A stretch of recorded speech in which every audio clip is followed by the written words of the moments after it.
Shri P S Sanjeev, സമരം അതിൻ്റെ പുതിയ ദിശ കൈവരിച്ചിരിക്കുകയാണ്. ഇനി അത് കൂടുതൽ തുടർചലനങ്ങളായി രാജ്യത്തെ ബോധനം ചെയ്തുകൊണ്ടേയിരിക്കും. അതിൻ്റെ എല്ലാ സന്ദേശങ്ങളും അതിൻ്റെ എല്ലാ രൂപങ്ങളും രൂപപ്പെടുത്തി കഴിഞ്ഞു.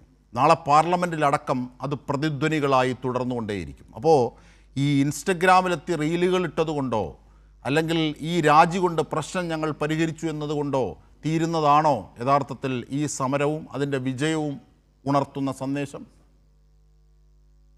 നോക്കൂ, അത്യധികം ആവേശത്തിലും സന്തോഷത്തിലുമാണ് രാജ്യത്തെ യുവാക്കളും വിദ്യാർത്ഥികളും.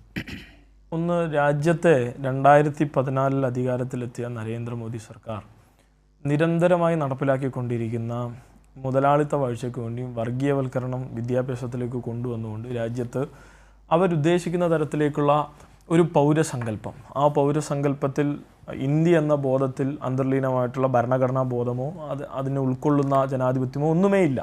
അപ്പോൾ അതിൽ എല്ലാവരെയും പുറത്താക്കിക്കൊണ്ടുള്ളൊരു എക്സ്ക്ലൂസീവായ വിദ്യാഭ്യാസ സംവിധാനമാണ് അവർ ഉദ്ദേശിക്കുന്നത്.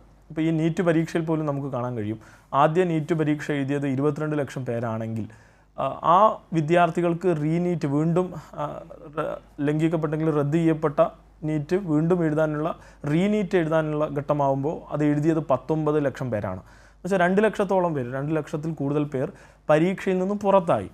അപ്പോൾ ഈ പരീക്ഷാ സിസ്റ്റം തന്നെയും രാജ്യത്തെ സുപ്രധാനമായിട്ടുള്ള ഒരുപാട് വിദ്യാർത്ഥികളെ, കഴിവുള്ള ഒരുപാട് വിദ്യാർത്ഥികളെ ഈ പരീക്ഷ എഴുതുന്നതിൽ നിന്ന് തന്നെ മാറ്റി നിർത്തുന്നുണ്ട്. കാരണം ഇതിനെ കോച്ചിങ് മാഫിയ വിഴുങ്ങിയിട്ടുണ്ട്.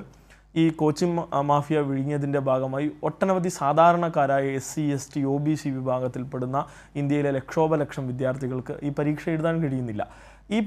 ഈ വിഷയം ഉന്നയിച്ചുകൊണ്ട് തന്നെ NTA രൂപീകരിക്കപ്പെട്ടതിന് ശേഷം നിരന്തരമായി രാജ്യത്ത് സമരം ചെയ്ത ഒരു വിദ്യാർത്ഥി സംഘടനയാണ് SFI.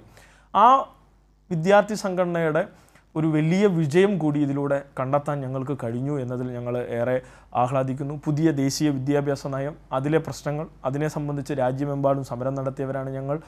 സർവകലാശാലകളിലെ കാവ്യവൽക്കരണം, കേരളത്തിൽ അത് നടപ്പിലാക്കുന്ന ഗവർണർ, ഇന്ത്യയിൽ വ്യത്യസ്ത രൂപത്തിൽ UGC വഴി നടപ്പിലാക്കാൻ ശ്രമിക്കുന്ന ഇന്ത്യൻ സർക്കാരിനെതിരെ ഈ വിഷയത്തിൽ തന്നെ 900 വിദ്യാർത്ഥികളാണ് അറസ്റ്റ് ചെയ്യപ്പെട്ടത് SFIയുടെ ഭാഗമായി. അതിൽ തന്നെ 16 പേർ ജയിലിലടക്കപ്പെട്ട ഈ നീറ്റ് വിഷയത്തിൽ സമരം ചെയ്യേണ്ടതായി വന്നു.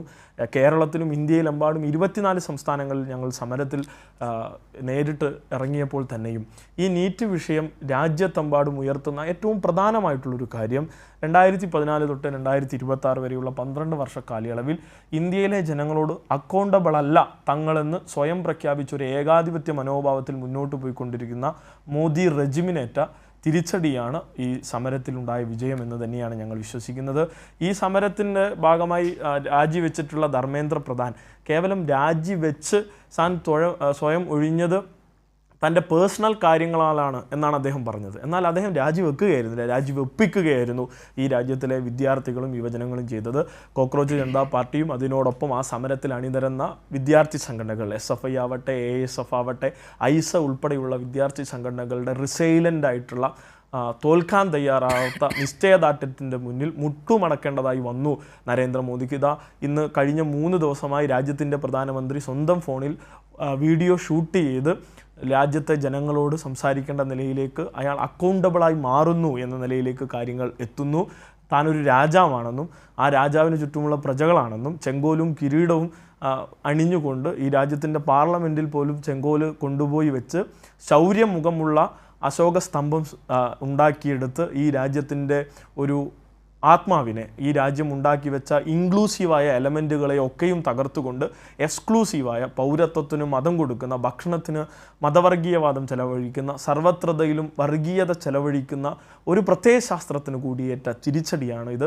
തീർച്ചയായും ഈ സമരവിജയം ഈ രാജ്യത്തെ വീണ്ടെടുക്കാനുള്ള ഒരാത്മവിശ്വാസമാണ്. ജനാധിപത്യം മരിക്കാത്ത ഇന്ത്യയിൽ വീണ്ടും സാധ്യതകളുണ്ടെന്നും ഈ രാജ്യം നിലനിൽക്കുമെന്നുള്ള സന്ദേശം ഏറെ സന്തോഷം നൽകുന്നതാണ് എന്നുള്ളതാണ്. ഒരു പാട്ടുപാടിക്കൊണ്ടാണ് ഈ നിമിഷങ്ങളിലൊക്കെയും ഉള്ളിൻ്റെ ഉള്ളിൽ 1000 സന്തോഷമാണ് ഈ ഘട്ടത്തിലൊക്കെയും ഞങ്ങൾക്കുള്ളത്. അത് ഏതെങ്കിലും സമരവിജയത്തിൻ്റെ ഭാഗമായി മാത്രമല്ല, ഈ രാജ്യം അടയാളപ്പെടുത്തേണ്ടത്, ഈ രാജ്യം നിലനിൽക്കുന്നു എന്നതിലെ ഏറ്റവും അത്യധികം സന്തോഷിക്കുന്ന ജനങ്ങളിൽപ്പെടുന്ന ഒരാളായി ഈ നിമിഷം ഇവിടെ എത്താൻ കഴിഞ്ഞു, ഇവിടെ നിങ്ങളോട് സംസാരിക്കാൻ കഴിഞ്ഞു എന്നതിൽ അത്യധികം സന്തോഷമുണ്ട് എന്നുള്ളതാണ്. അതിനുവേണ്ടി സമരം ചെയ്യേണ്ടി വന്ന, അടിയേറ്റ് വാങ്ങേണ്ടി വന്ന, രക്തം പൊഴിക്കേണ്ടി വന്ന 1000 വിദ്യാർത്ഥികളോടൊപ്പം ഐക്യം ചേർന്നുകൊണ്ട് സമരം ചെയ്യാൻ പറ്റിയതിലും ഒട്ടനവധി അഭിമാനിക്കുന്നു, സന്തോഷിക്കുന്നു എന്നുള്ളതാണ്. അതോടൊപ്പം ഈ വിഷയം ഇതോടുകൂടി അവസാനിക്കുന്നില്ല എന്ന് മാത്രമല്ല, NTA വിഷയങ്ങൾ പരിശോധിക്കപ്പെടേണ്ടതുണ്ട്. ഇന്നിപ്പോൾ നന്ദൻ നിലേക്കനിയെ അതിൻ്റെ ഒരു സ്ട്രാറ്റജിസ്റ്റായി ഏൽപ്പിച്ചുകൊണ്ട് ഇതിൽ ചില മാറ്റങ്ങൾ വരുത്തുമെന്നാണ് പറഞ്ഞത്. നോക്കൂ, ഒരുപാട് പ്രശ്നങ്ങൾ നിലനിൽക്കുന്നു.